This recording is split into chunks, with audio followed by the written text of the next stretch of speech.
सो hey guys, कैसे हो आप सभी लोग। Welcome back to my channel AG and I am मांगा। गाइस, आज मैं एक्सप्लेन करने जा रहा हूँ बुक ऑफ एस्पर का एपिसोड नंबर 531 को, जो कि काफी ज्यादा अमेजिंग होने वाला है। इसीलिए पहले ही वीडियो को लाइक शेयर कमेंट सब कुछ कर डालना। बाकी जिन लोगों ने अभी तक इसके पिछले एपिसोड को नहीं देखा है तो मैंने उस एपिसोड का लिंक इस वीडियो के नीचे डिस्क्रिप्शन में दे दिया है, आप लोग जा करके पहले उस एपिसोड को देख लीजिए। बाकी तो जिन्होंने ऑलरेडी देख रखा है तो उनके लिए शुरू करते हैं हमारा आज का ये वाला एपिसोड। उससे पहले शुक्रिया हमारे 3 नए मेंबर्स को जिन्होंने कि जूफ एंड सिल्वर डीमन को ज्वाइन किया, और special thanks to Pranav ji for 140 rupees super chat. तो चलिए फिर एपिसोड शुरू करते हैं। अब इस एपिसोड की स्टार्टिंग में हमें जूफेन को दिखाया जाता है, जो कि थोड़ा हैरान होते हुए यानमो को देखते हुए अपने मन में कहता है, इसके पास में एक्चुअली में बाकी के 5 इंपेयरमेंट्स की तरह सोल डोमेन है, तो मुझे लगता है कि अब इससे डील करना थोड़ा मुश्किल होगा। और इसके अलावा इतना कह करके जूफेन पीछे मुड़ करके देखता है, उसके सामने उसके पीछे सिस्टर चूचू बैठी होती है जिन्हें की जूफेन को बचाना है। तो अब सब चीज के बारे में सोचते हुए फिर जूफेन यानमो की ओर देखने लगता है, जो कि जूफेन की ओर देख करके हंसते हुए कहता है कि मेरी इस डोमेन में यहाँ पे हर किसी का जीवन मेरी इच्छा के ऊपर निर्भर करता है, इसलिए अब तुम जितनी चाहे उतनी कोशिश कर लो, मगर अब तुम इस लड़की को बचा नहीं पाओगे और सिर्फ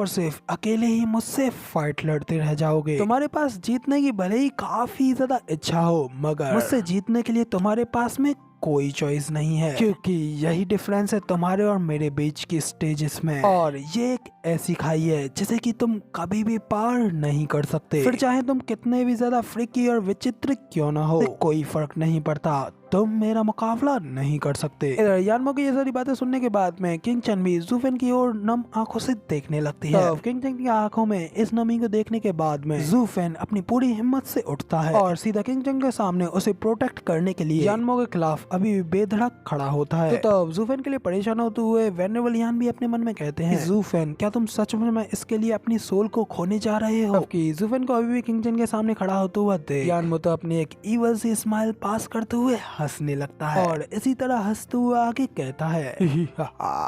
आज ये लड़की तुम्हारी मौत का कारण बनने वाली है, और अब तुम मुझको इस सब के लिए दोषी मत ठहराना, क्योंकि मैंने पहले ही तुम्हें इस सब का संकेत कर दिया है, और अब तुम इसे बचाते हुए ना तो अटैक को डॉज कर सकते हो और ना ही उसे रोक सकते हो, मगर लेकिन अब वक्त आ गया है कि अब तुम मेरे हाथों से मरने के बाद में नर्क में जाओ। इतना कहते हुए यानमो जूफेन की ओर अपने हाथों को करते हुए एक जोरदार अटैक कर देता है, जबकि इधर जूफेन भी उस अटैक को रोकने के लिए उसके सामने खड़ा होता है, मगर तभी अचानक से वो अटैक जूफेन के नीचे जमीन के अंदर से निकलता है। बूम! अचानक से काफी ज्यादा भयानक यिन और यान की एनर्जी जूफेन और किंग चन को पूरी तरीके से अपने अंदर घेर लेती है, और इतनी ज्यादा खतरनाक अटैक को देखने के बाद में वेनेबल यान और वेनेबल मो तो जूफेन के लिए काफी ज्यादा परेशान होते हैं, इधर फेरिस हुई भी सिस्टर चूचू के लिए परेशान होते हुए किंग चन को आवाज लगाती है, मगर इधर अपने अटैक को कामयाब होते हुए देख करके जोर जोर से हंसते हुए कहता है कि बेवकूफ, तुम्हें क्या लगा था कि मैं तुमसे आमने सामने खड़ा होकर के फाइट लड़ूंगा? ये मेरी दुनिया है और यहाँ मैं जहाँ चाहे वहाँ से तुम्हारे ऊपर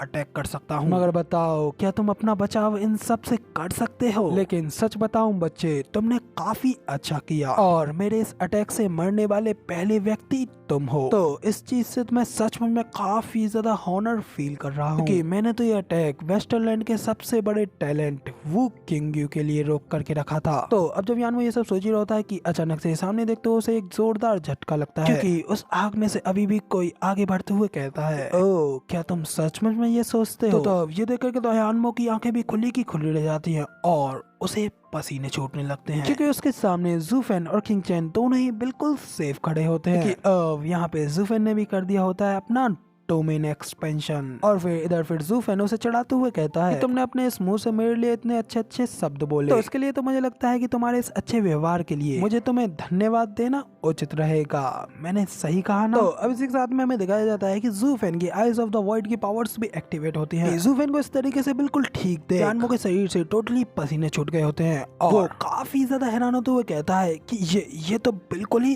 इम्पॉसिबल है। जूफेन उससे कहता है कि नहीं, इस दुनिया में कुछ भी इम्पॉसिबल नहीं है, जबकि तुम्हारे पास में तुम्हारी सोल डोमेन है, तो उसकी जगह पर मेरे पास भी 100 मीटर की मेरी एब्सोल्यूट डोमेन है और मेरी इस डोमेन के अंदर कोई भी मुझे टच नहीं कर सकता। तो ज़ुफेन की ये बात सुनने के बाद में तो यानमो काफी ज्यादा शॉक हो गया होता है और चिल्लाते हुए कहता है कि आखिर तुम ये सब क्या बकवास कर रहे हो, 100 मीटर की डोमेन, मैंने कभी भी इस बारे में नहीं सुना, तो आखिर ऐसा पॉसिबल ही कैसे हो सकता है। जबकि इधर वेनेबल यान भी ज़ुफेन को बिल्कुल ठीक देख खुशी के मारे हंसते हुए कहते हैं इस बच्चे ने तो सचमुच में मुझे डरा ही दिया था। वेनेबल गुई भी कहते हैं कि हाँ, जब तक कि हमारा ये साथी ज़ुफेन नहीं मरता तब तक हम बिल्कुल सेफ है। तब इधर हमें सिस्टर चूचू की ओर दिखाया जाता है इनके कि अचानक से पैर में थोड़ा दर्द होता है। तो किंगचन को दर्द में देख ज़ुफेन वो उसके पैरों की ओर देखता है। वो देखता है कि उनके पैर में थोड़ी सी चोट लग गई होती है, मगर इस वजह से तो ज़ुफेन काफी ज्यादा गुस्सा हो जाता है और वहाँ पे अपनी खतरनाक किलिंग इंटेंट प्रेशर को अनलेस करने लगता है। यानमो को तो इस खतरे की जरा सी भी भनक नहीं लगी होती और आराम से हंसते हुए कहता है कि आखिर इससे क्या फर्क पड़ता है कि तुम्हारे पास में थोड़ी बहुत छोटी मोटी ट्रिक्स हैं, कोई प्रॉब्लम नहीं है, तुम्हारी ये ट्रिक्स सिर्फ और सिर्फ मेरी डोमेन से ही तुम्हें बचा करके रख सकती हैं, मगर अपनी पीठ पर इस डेड वेट को लेकर के आखिर तुम मेरे साथ में फाइट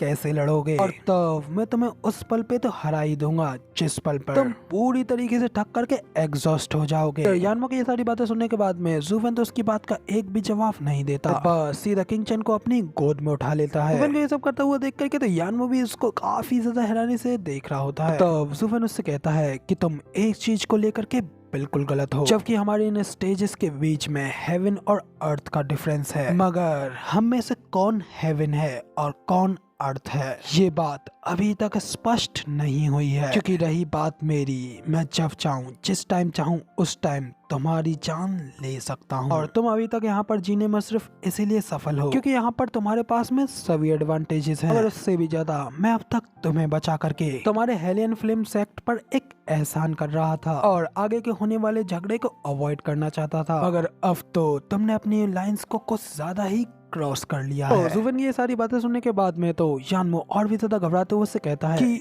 तो क्या तुम अब तक मेरे लिए अपने आप को होल्ड बैक किए हुए थे? तो तब इधर ज़ुफेन उससे कहता है कि अब ये होल्ड बैक करना नहीं है, बल्कि अब इसे एक डेथ मैच बनाना है, और अब तक मुझे तुम्हें मारने की कोई इच्छा नहीं थी, मगर अब बिना उंगली उठाए कहते ही ज़ुफेन के अंदर से काफी ज्यादा गोल्डन और पर्पल कलर की एनर्जी रिलीज होने लगती है, और वो सभी एनर्जी एक जगह पर इकट्ठा होकर के ज़ुफेन के 10th हेवनली ड्रैगन का फॉर्म ले लेती है। तो ज़ुफेन अपने उस ड्रैगन को अनलेस करते हुए एकदम कूल अंदाज में यानमो से कहता है कि मैं तुम्हें बर्बाद कर सकता हूँ। इधर तो ज़ुफेन को उस ड्रैगन के अनलेस होते ही यानमो की ओर दिखाया जाता है, जिसको कि खड़े होने में भी काफी ज्यादा प्रॉब्लम हो रही होती है, क्योंकि ज़ुफेन के सामने अब यानमो को अपनी सोल को कंट्रोल करने में काफी ज्यादा प्रॉब्लम हो रही होती है। ये सब देखते हुए वो अपने मन में कहता है कि ये नहीं हो सकता, मेरी ये सोल डोमेन ये लगभग टूटने ही वाली है। ये सब सोचते हुए यानमो गुस्से में अपने दांत पीसते हुए कहता है कमीने मुझे बिल्कुल भी कम मत आको। कहते हुए यानमो अपने एक और काफी ज्यादा खतरनाक अटैक को चार्ज करते हुए कहता है प्रेसिडियो अर्थ रैंक मार्शल आर्ट बिपोलर कॉन्फ्लिगेशन।